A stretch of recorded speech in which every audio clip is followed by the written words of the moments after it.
والعاقبة للمتقين الصلاة والسلام على رسوله الكريم قال الله تبارك وتعالى في الكلام الدين واركعوا مع الراكعين صدق الله العظيم صلى اللهم صل على سيدنا ومولانا محمد وعلى آل سيدنا ومولانا محمد وبارك وسلم الصلاة والسلام عليك يا سيدي يا رسول الله وعلى آلك وأصحابك يا سيدي يا حبيب الله بعد الصلاة میرے بزرگوں اور دوستوں ابادان اسلام یاران طریقت اللہ کریم کا اتنا کرم اتنا فضل کہ جس نے آج پھر ایک بار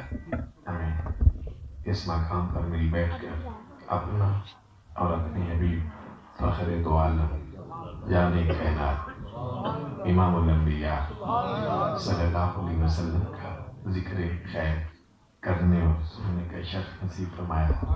اللہ کریم یہ لمحات یہ پاکیزہ معافی عظیم بارگاہ میں قبول و منظور فرمایا۔ مبارک باد مستحق ہیں وہ دوست جنہوں نے یہ پاکیزہ بزم سجائی، آپ کو دعوت دی اور آپ اس محفل کی رونق بنے۔ ہم مرحبا کہتے ہیں ان ہستیوں کو جن کا تعلق میرے حضور شیخ کریم کے ساتھ ہے، اور جتنے بھی میرے حضور کے غلام آئے ہیں سب کو مرحبا۔ چند گزارشات آپ کے گوش گزار کرتا ہوں۔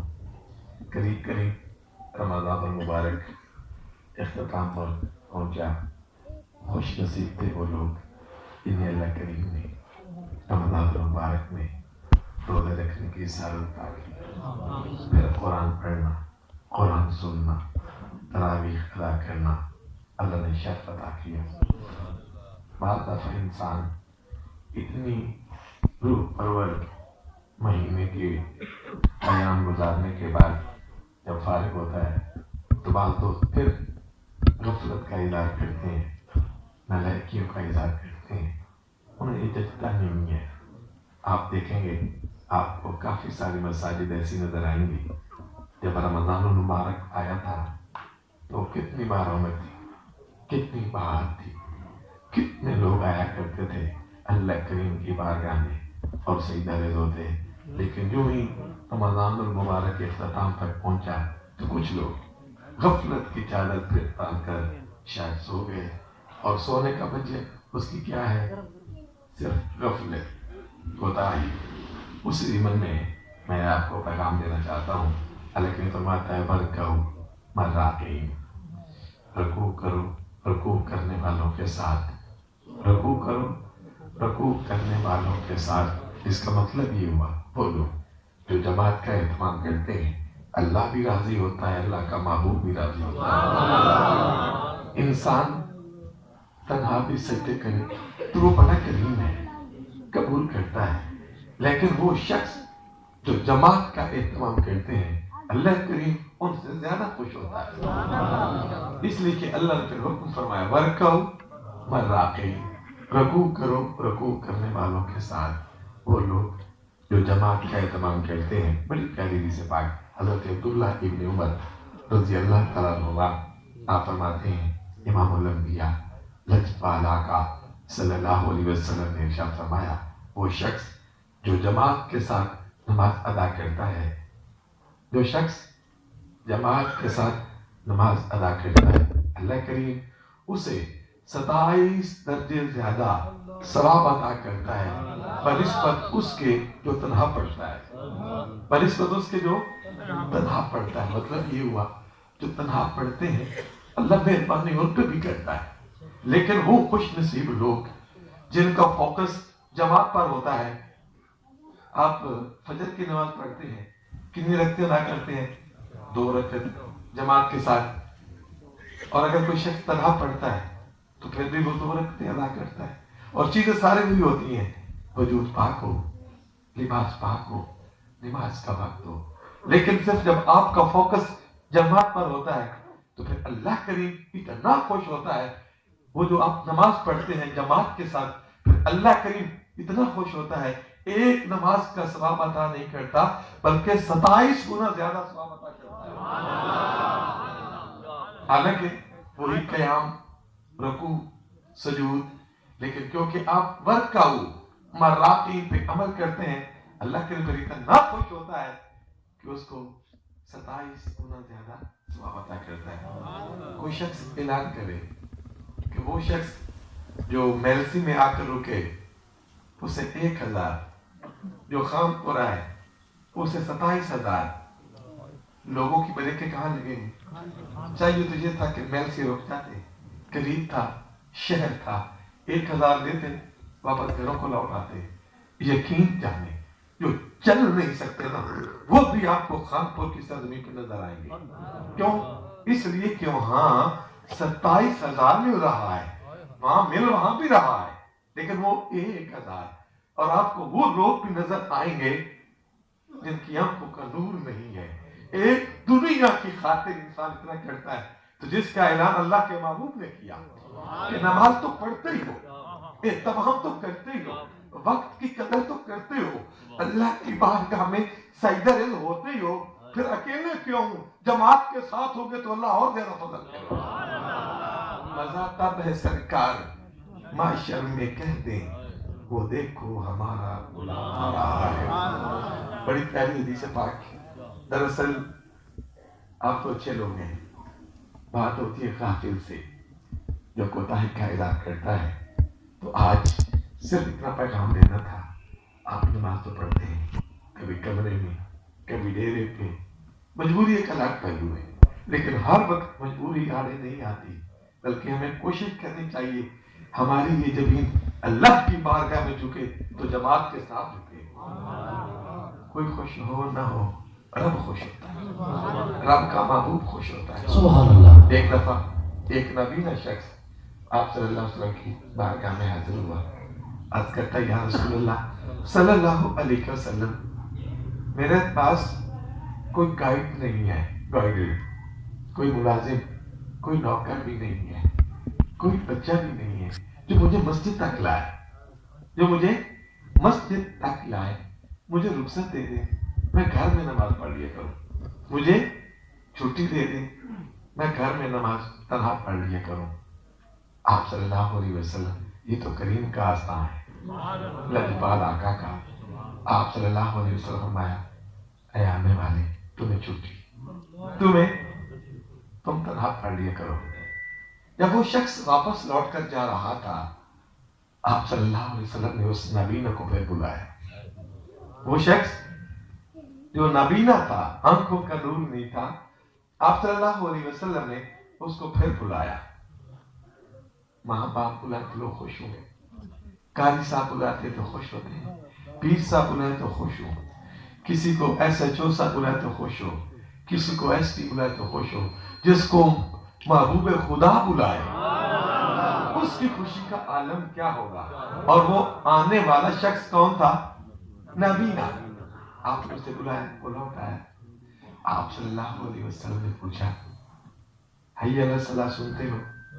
اس وقت لاؤڈ سپیکر نہیں تھے، لاؤڈ سپیکر نہیں تھے۔ آپ نے فرمایا حی علی الصلاۃ سنتے ہو؟ عرض کرتا یا رسول اللہ صلی اللہ علیہ وسلم، میرا گھر ذرا دور نہیں ہے، حی علی الصلاۃ تو سنتا ہوں، اور میں پھر آیا کرو، پھر اللہ کے گھر آیا کرو۔ ایک نبینا شخص، اس کو اللہ کے حبیب صلی اللہ علیہ وسلم فرمائے آیا کرو، جس کا گھر بھی قریب ہو، آنکھوں کا نور بھی ہو، چل بھی سکتا ہو، پھر وہ اللہ کے گھر نہ آئے، پھر دکھتا نہیں ہے۔ مزہ تب ہے سرکار معاشر میں کہہ دیں وہ دیکھو ہمارا غلام آ رہا ہے۔ ایک دن اللہ کریم نے موقع عطا کیا، ہم اپنے شیخ کریم کی نگری میں وادی علی شریف کی سرزمین، وہاں اللہ کریم نے شرف دیا، حاضر ہوئے۔ عشاء کی نماز کا وقت، میں چاہتا ہوں عشاء کی نماز کا وقت تھا۔ حضرت صاحب نے فرمایا تمام سنگی چلے مسجد میں نماز عشاء ادا کرتے ہیں، تمام سنگی مسجد میں چلے نماز عشاء کے لیے۔ ہمیں بھی شک بخشا ساتھ بٹھایا، ہم مسجد میں چلے گئے۔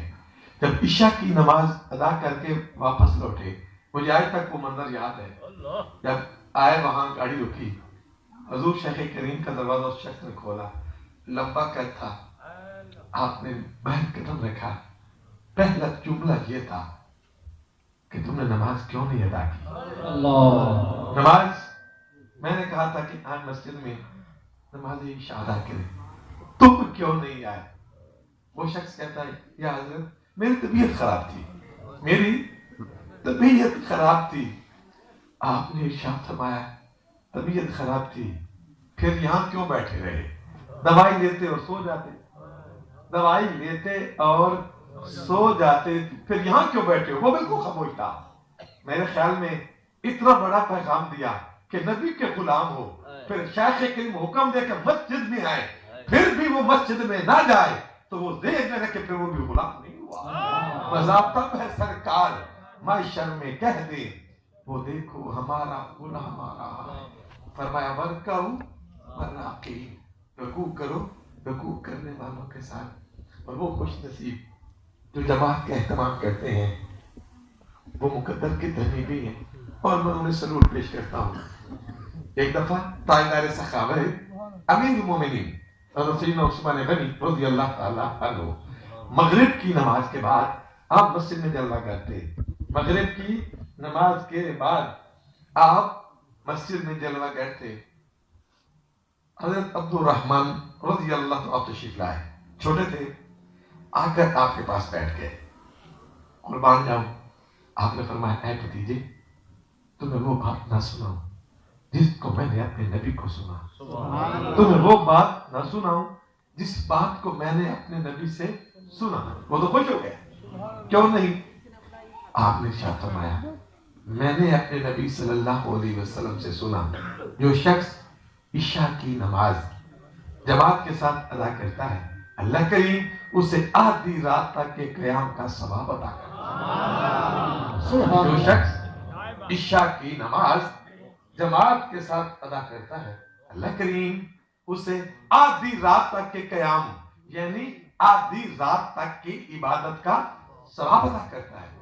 اور ساتھ دوسری بات فرمائی، آپ نے ارشاد فرمایا میں نے اپنے نبی صلی اللہ علیہ وسلم سے سنا، جو فجر کی نماز جماعت کے ساتھ ادا کرتا ہے، اللہ کریم اسے ساری رات کے قیام کا ثواب عطا کرتا ہے۔ کتنی بڑی بات!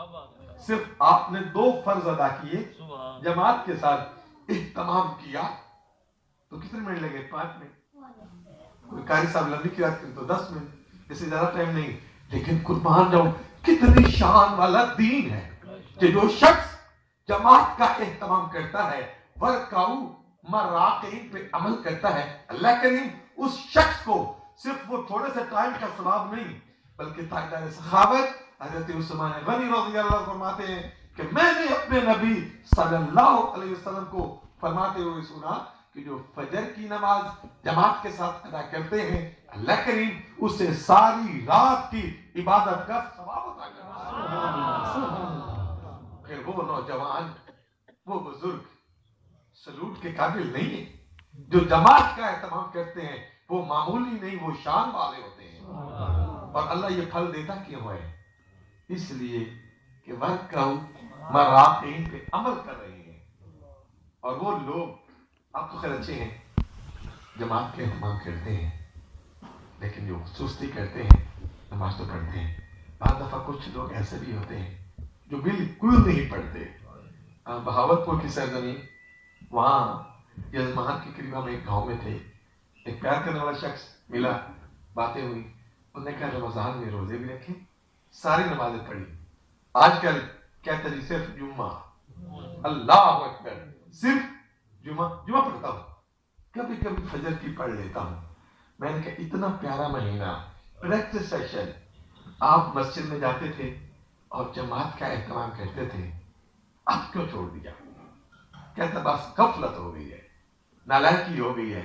لیکن جو اہتمام کرتے ہیں وہ ذہن میں رکھے، وہ معمولی نہیں، یہ وہ لوگ ہیں جن سے رب بھی راضی ہوتا ہے، رب کا محبوب بھی راضی ہوتا ہے۔ اور وہ شخص حدیث پاک بڑی پیاری، حضرت انس بن مالک اس حدیث پاک کے راوی ہیں، کہ آپ صلی اللہ علیہ وسلم نے ارشاد فرمایا جو شخص 40 دن تکبیر اولا کے ساتھ نماز ادا کرتا ہے اللہ کریم اس کے لیے 2 قسم کی برات لکھ دیتا ہے۔ جو شخص 40 دن تکبیر اولا کے ساتھ نماز ادا کرتا ہے اللہ کریم اس شخص کے لیے 2 قسم کی برات لکھ دیتا ہے، ایک دوزخ سے، دوسرا نفاق سے۔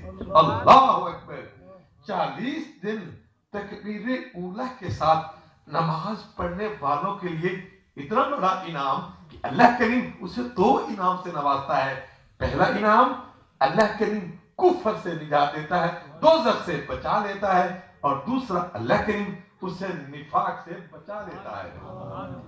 تو وہ خوش نصیب جو زندگی بھر پڑھتے رہتے ہیں، یہ تو 40 دن کی بات ہے، جو خوش نصیب اہتمام کرتے ہیں۔ شہر میں ٹھیک کہا تھا غافل لوگوں کے لیے کہ جس گل لی سانو رب کر لیا وہ کرنا یاد نہ ریا، اسی پائے گئے جیتن دے چکراں وچ سن ہرنا یاد نہ ریا، تے ساری عمر سیف ادھار وچ گزری تے پرنا یاد نہ ریا، فانی دنیا وچ انج دل لایا سانو مرنا یاد نہ ریا، اسی پائے گئے جیتن دے چکراں وچ سن ہرنا یاد نہ ریا، تے جس گل لئی سانو رب کلیا وہ کرنا یاد نہ ریا۔ آپ کسی بھی بزرگ کے آستان پہ جائیں، وادی رشید کی نگری، موہری شریف، عیدگاہ شریف، چورا شریف، کسی بھی آستان پہ چلے جائیں، بحیرہ شریف، سیال شریف، تونسا شریف، سلطان رفین کی نگری، حضور داتا گنج بخش، کسی بھی آستان پہ جائیں، جس بزرگ کا آستان ہوگا وہاں آپ کو اللہ کا گھر نظر آتا ہے۔ کبھی سوچا جہاں آپ جاتے ہیں جہاں نسبت نہ ہو، کبھی آپ کا جانا ہوا ہو تو وہاں آپ کو اللہ کا گھر نظر آتا ہے۔ کیوں؟ وہ بات دلالت کرتی ہے کہ جس کی آستان پہ آئے ہیں وہ اللہ کی بارگاہ میں جھکتے تھے۔ جس کی بارگاہ میں، جس کے آستان پہ آئے تھے وہ بے نمازی نہیں تھے، بلکہ یہ وہ تھے جن کی جبینیں سجدوں سے تر تھیں، سجدوں سے۔ اور کبھی آپ کا علی پور سیدہ شریف جانا ہو، ناروال، وہاں ایک بہت پیارا جملہ لکھا ہوا ہے، توجہ چاہتا ہوں کہ جان جاتی ہے جائے نماز نہ جائے، جان جاتی ہے جائے نماز نہ جائے۔ کبھی آپ کا جانا ہو کوٹ مٹھن شریف، حضور سائی خواجہ غلام فرید کی بارگاہ میں، وہاں ایک بڑا پیارا جملہ لکھا ہوا ہے، حال میں سجن آمن اکھی ٹھرن، سجن آمن اکھی ٹھرن۔ انسان گھر آئے، باہر تھا، ماں باپ کو دیکھتا ہے، کہتے ہیں آنکھیں ٹھنڈی ہوئی، اولاد کو دیکھا تو کہتے ہیں آنکھیں ٹھنڈی ہوئی۔ میری بات سمجھ آ رہی ہے؟ جب باہر سے آتے ہیں، دبئی تھے، یورپ میں تھے، گھر بیٹھے، ماں باپ کو دیکھا آنکھیں ٹھنڈی ہوئی، اولاد کو دیکھا آنکھیں ٹھنڈی ہوئی۔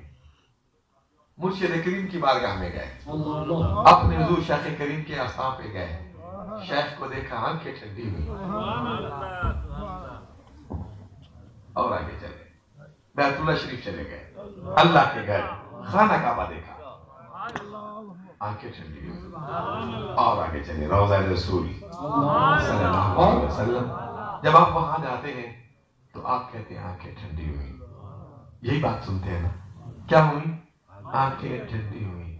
لیکن قربان جاؤں، امام الانبیاء محبوب خدا صلی اللہ علیہ وسلم نے ارشاد فرمایا جب تم نماز پڑھتے ہو تو میری آنکھیں ٹھنڈی ہوتی ہیں۔